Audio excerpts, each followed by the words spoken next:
అన్నదాత అన్నదాత మీ అన్నదాత చెమటోడ్చి ఆహారాన్నందించే రైతన్న అనునిత్యం నీ కండదండగా నిలిచే నేస్తం ఎవరన్నా అన్నదాత అన్నదాత మీ అన్నదాత.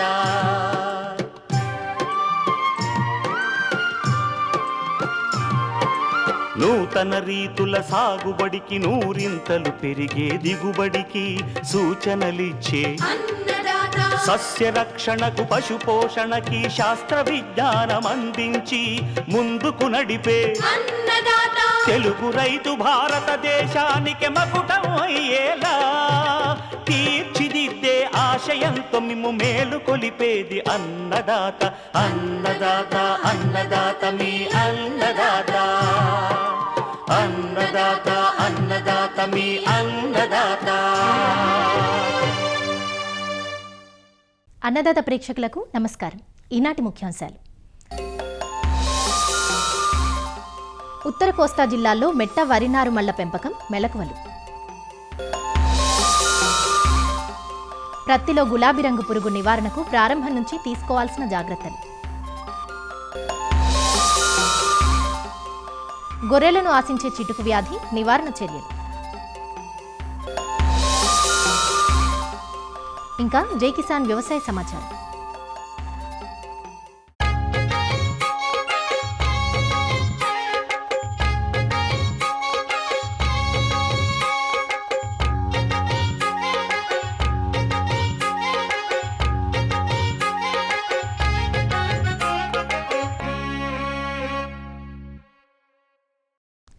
ఇరు తెలుగు రాష్ట్రాల్లో వరి సాగు చేసే సమయం ఆసన్నమైంది. దీర్ఘకాలిక రకాలు వేసుకునే రైతులు మే చివరి వారం నుంచే విత్తనాలను సేకరించుకొని దుక్కులు దున్ని పొలాలను సిద్ధం చేసుకుంటూ ఉంటారు. సాంప్రదాయ పద్ధతిలో వరి సాగు చేసే రైతులు నారుమడి తయారీలో జాగ్రత్త వహించాలి. ఉత్తర కోస్తా జిల్లాలో నీటి వసతి తక్కువ ఉన్న ప్రాంతాల్లో సార్వా వరి నారుమళ్లను మెట్టలో వేసుకోవడం పరిపాటి. ఆరోగ్యమైన దృఢమైన నారు పొందడం కోసం మెట్ట నారుమళ్ల పెంపకంలో పాటించాల్సిన మెలకువలను వివరిస్తున్నారు శ్రీకాకుళం జిల్లా రాగోలు వ్యవసాయ పరిశోధనా స్థానం ప్రధాన శాస్త్రవేత్త డాక్టర్ పాలడుగు సత్యనారాయణ. ఈరోజు ముఖ్యంగా ఖరీఫ్ సీజన్లో వరి నారుమళ్ళు ఏ విధంగా పెంచుకోవాలి అన్న అంశం మీద మనం చూద్దాం.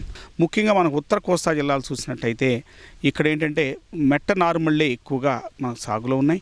ఈ మెట్ట నారుమళ్ళు ఏ విధంగా చేసుకుంటారన్న అంశం చూసినట్టయితే తొలకరి వర్షాలు అంటే మనకు తెలుసు జూన్ మొదటి వారం రెండో వారంలో పడేటువంటి వర్షాలకి పొలాన్ని బాగా 2 నుంచి 3 సార్లు దున్నినట్టయితే కలుపు మొక్కలు లేకుండా ఉండేటువంటి ఆస్కారం ఉంటుంది. కాబట్టి 2 నుంచి 3 సార్లు బాగా మెత్తగా మట్టి అయ్యే విధంగా దున్నుకున్న తర్వాత మనకి కావాల్సినటువంటి విత్తనాన్ని 1 ఎకరానికి మనం 20 కిలోలు మనం అధికారికంగా సిఫార్సు చేస్తాం. 1% కార్బన్ డైఆక్సైడ్తో కూడా మనం విత్తన శుద్ధి చేసుకోవచ్చు. 20 కిలోలని 4 నుంచి 5 సెంట్ల విస్తీర్ణంలో వేసుకోవాలి. ముఖ్యంగా విత్తనాన్ని వేసుకున్న తర్వాత మళ్ళీ ట్రాక్టర్ తోటి ఒకసారిగా పట్టి లాగినట్టయితే ఆ విత్తనం కూడా కొంచెం కింద పడి వర్షానికి కానీ పట్లకు కానీ ఎక్స్పోజ్ కాకుండా ఉండే పరిస్థితి ఉంటుంది. కాబట్టి వర్షం పడగానే బాగా మొలకొచ్చే అటువంటి ఆస్కారం ఉంటుంది.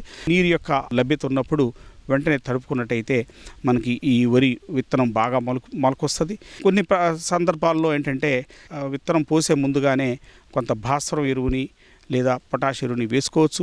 అలా ఏలి పక్షంలో కూడా ఏమి ఇబ్బంది లేదు.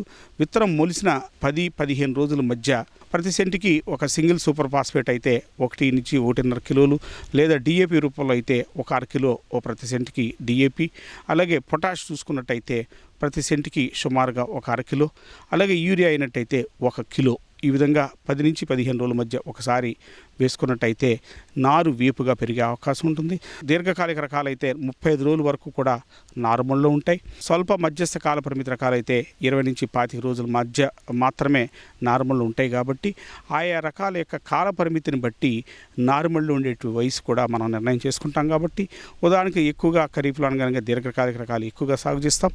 ఈ దీర్ఘకాలిక రకాలు మనం నారు తీసే ముందుగా అంటే వారం ముందుగా మరొక్కసారి ప్రతి సెంటుకి 1/2 కిలో యూరియా పిచికారీ వేసుకున్నట్టయితే నారు ఏంటంటే తెగకుండా అంటే వేరు వ్యవస్థ కూడా ఇదిగా ఉండి నారు తెగకుండా ఉండే ఆస్కారం ఉంటుంది.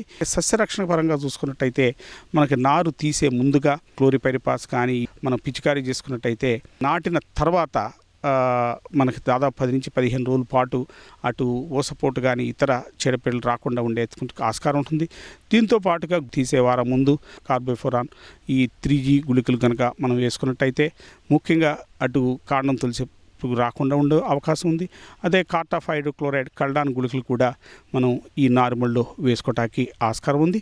ఈ విధంగా మనకేంటంటే నారు తీసే ముందుగానే ఈ విధంగా చేసుకున్నట్టయితే మనకు నాటిన 10-15 రోజుల పాటు మనకు సస్యరక్షణ చేసుకునే వాళ్ళు అవుతాం. అలాగే ఎట్టి పరిస్థితుల్లో నీటి యాజమాన్యం కూడా చాలా ప్రాధాన్యత కలిగిన అంశం. విత్తనం మొలిసిన తర్వాత ఎక్కువ బెట్టకు గురి కాకుండా చూసుకున్నట్టయితే వేరు వ్యవస్థ బలంగా ఉండి అలాగే మంచి ఆరోగ్యమైనటువంటి నారు వచ్చి అది కూడా మనకి చక్కగా నారు తీసినప్పుడు తెగకుండా ఉండే ఆస్కారం ఉంటుంది. కాబట్టి ఈ విధంగా నేను చెప్పినటువంటి మెళుకులు పాటించినట్టయితే ఆరోగ్యవంతమైనటువంటి నారు సుమారుగా ఒక ఎకరానికి 40 నుంచి 60 పోగుల నారు వచ్చే అవకాశం ఉంటుంది.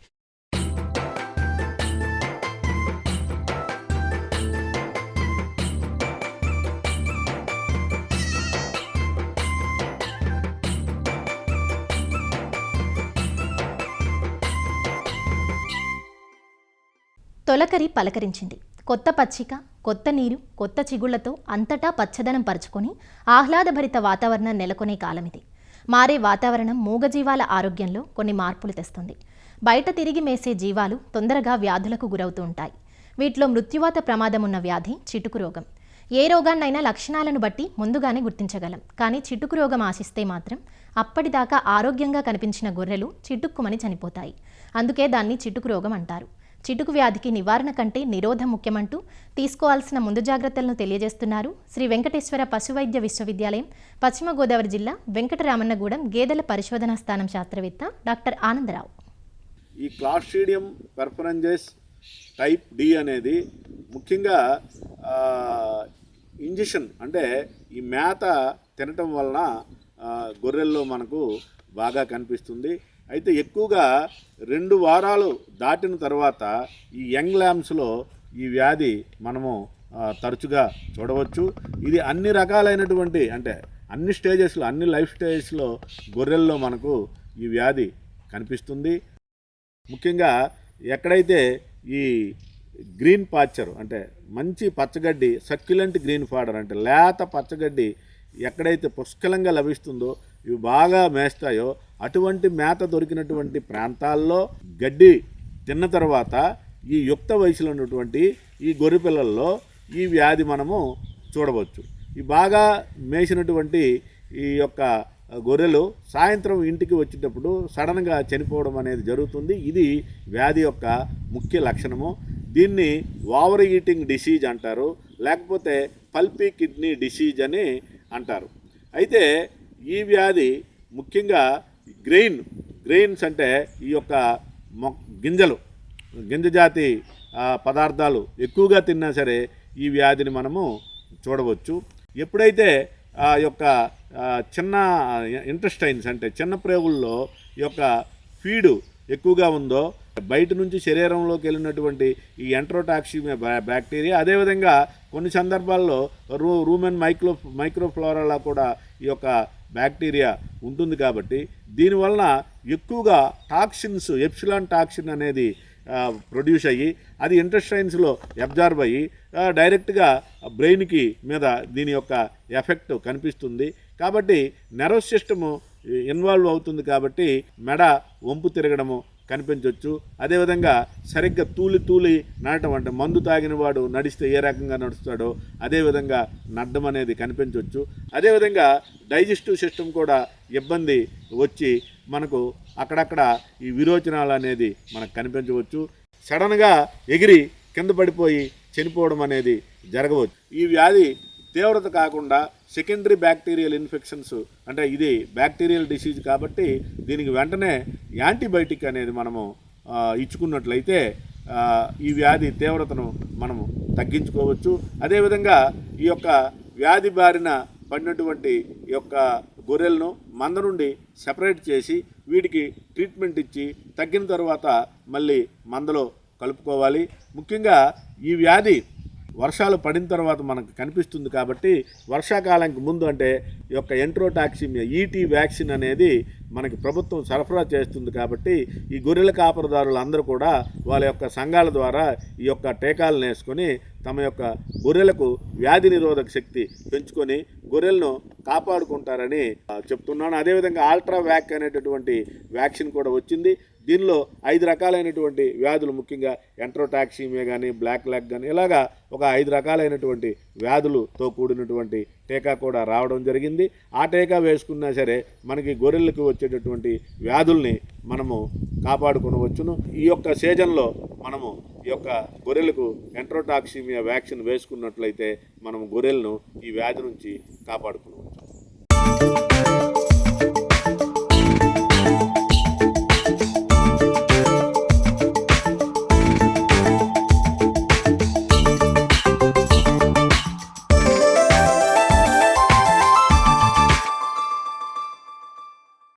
వానాకాలం వచ్చేసింది. అధిక విస్తీర్ణంలో మెట్టలో సాగయ్యే వాణిజ్య పంటగా ప్రత్తిని విత్తడానికి రైతులు సమాయత్తమవుతున్నారు.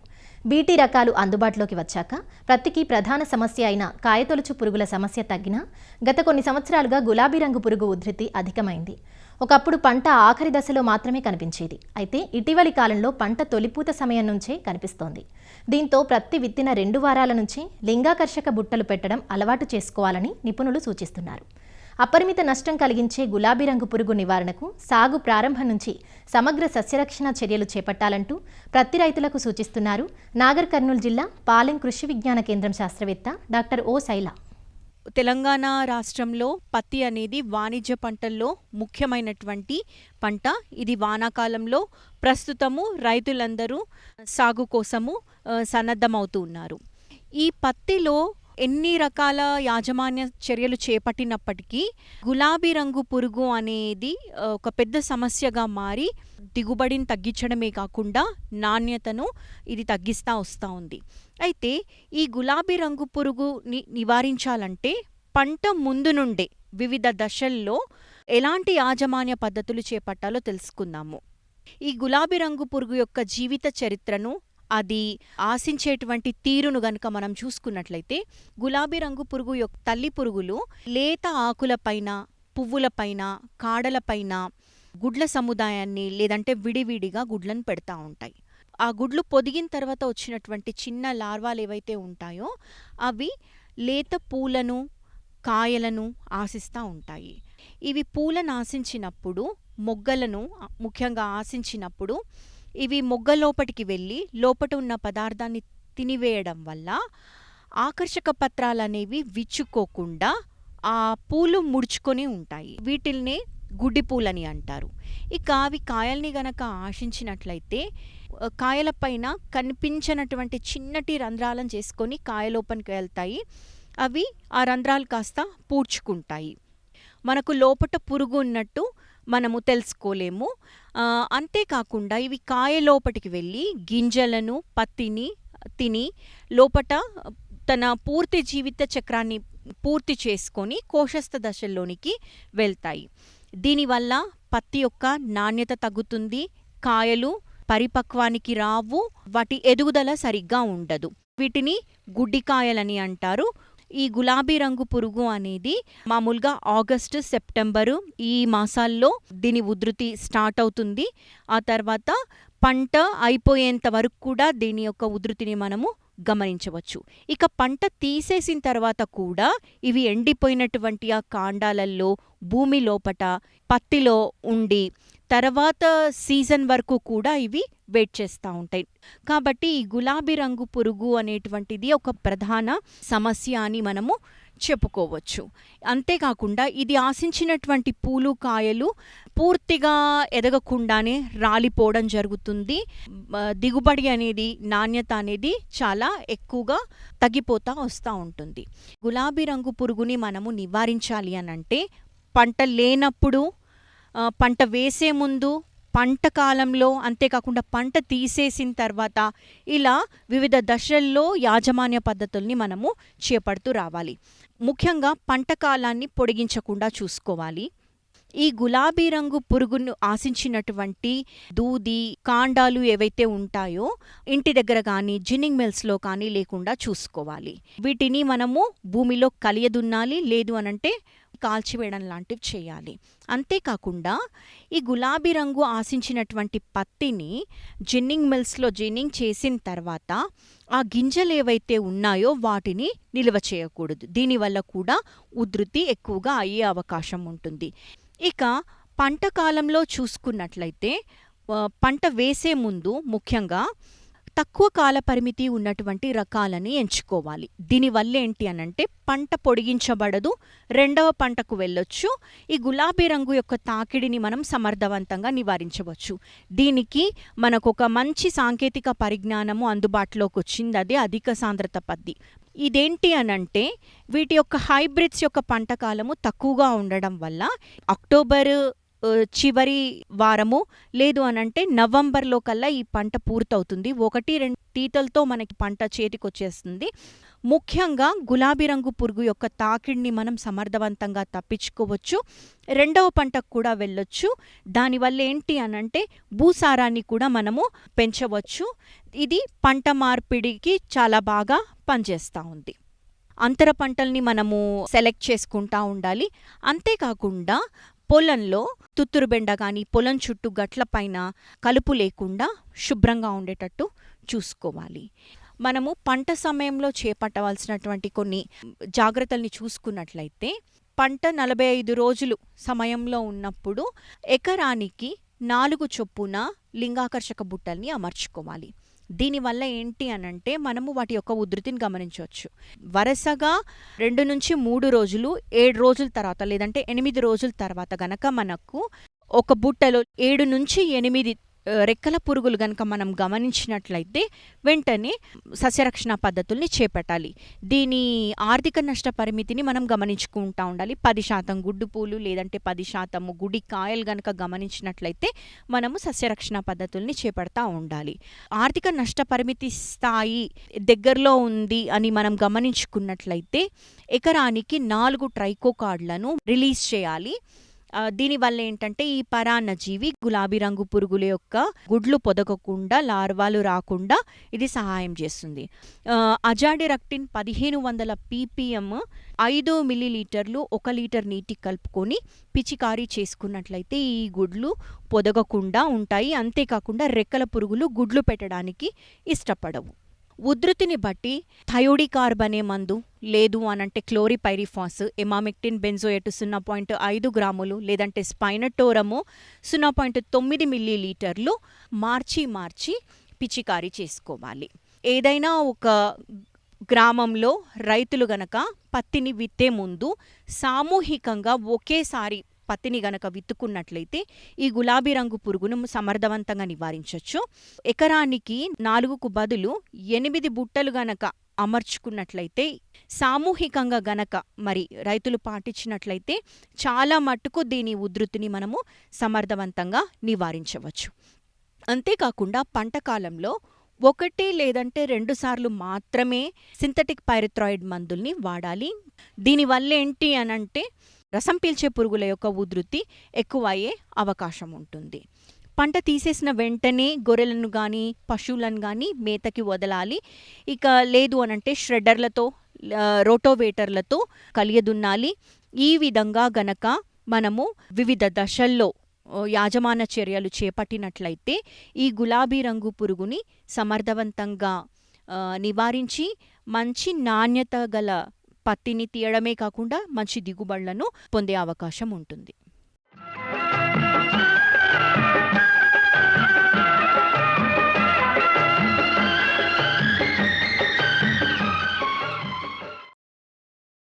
అన్నదాత టోల్ ఫ్రీ నెంబర్ ద్వారా పంటల సాగులో రైతులు లేవనెత్తే సందేహాలకు దృశ్యరూపం మీకోసం. వంగలో కాయతొలుచు పురుగు నివారణ తెలియజేయండి అని అడుగుతున్నారు అనకాపల్లి జిల్లా కసింకోట నుంచి లక్ష్మణరావు. వంగ పంటకు ప్రధాన సమస్య కొమ్మ కాయతొలుచు పురుగు. నాటిన 30-40 రోజుల నుంచి ఈ పురుగు ఆశించి మొక్క పెరుగుదల దశలో మొవ్వును తర్వాతి దశలో కాయలను తొలిచి నష్టం కలిగిస్తుంది. మొవ్వును ఆశించినప్పుడు మొక్కలు తలలు వాల్చేస్తాయి. దీన్నే తలనత్త అంటాం. కాపు దశలో కాయలకు రంధ్రాలు ఏర్పడి వంకరలు తిరిగి పాడైపోతాయి. ఒకసారి కాయల్లోనికి ప్రవేశించిన పురుగును ఏ మందులతోనూ నివారించలేం. అందువల్ల సమగ్ర సస్యరక్షణ చర్యలతో పురుగును అదుపులో ఉంచాలి. ఆఖరి దుక్కిలో ఎకరాకు 200 కిలోల వేపపిండిని వేసుకుంటే చీడపురుగులు అదుపులో ఉంటాయి. వంగ నాటిన తొలి దశల్లోనే ఎకరాకు 4 లింగాకర్షక బుట్టలను అమర్చుకోవాలి. కాయతొలుచు పురుగుకు సంబంధించిన ల్యూర్ను ఈ బుట్టలో అమర్చితే వాసనకు మగ రెక్కల పురుగులు ఆకర్షించబడి బుట్టల్లో పడి చనిపోతాయి. పురుగు తొలి దశల్ని, గుడ్లను నివారించటానికి లీటర్ నీటికి 5 మిల్లీలీటర్ల వేప నూనెను కొద్దిగా సబ్బుపొడి కలిపి పిచికారీ చెయ్యాలి. లేదా 5% వేప కషాయం పిచికారీ చెయ్యాలి. పురుగు ఆశించిన కొమ్మలను, కాయలను తుంచి గుంతలో పూడ్చిపెట్టటం లేదా కాల్చివేయటం చెయ్యాలి. తరువాత తక్కువ విషపూరితమైన మలాథియాన్ మందును 2 మిల్లీలీటర్లు లీటర్ నీటికి కలిపి వేప మందులతో కలిపి పిచికారీ చెయ్యాలి.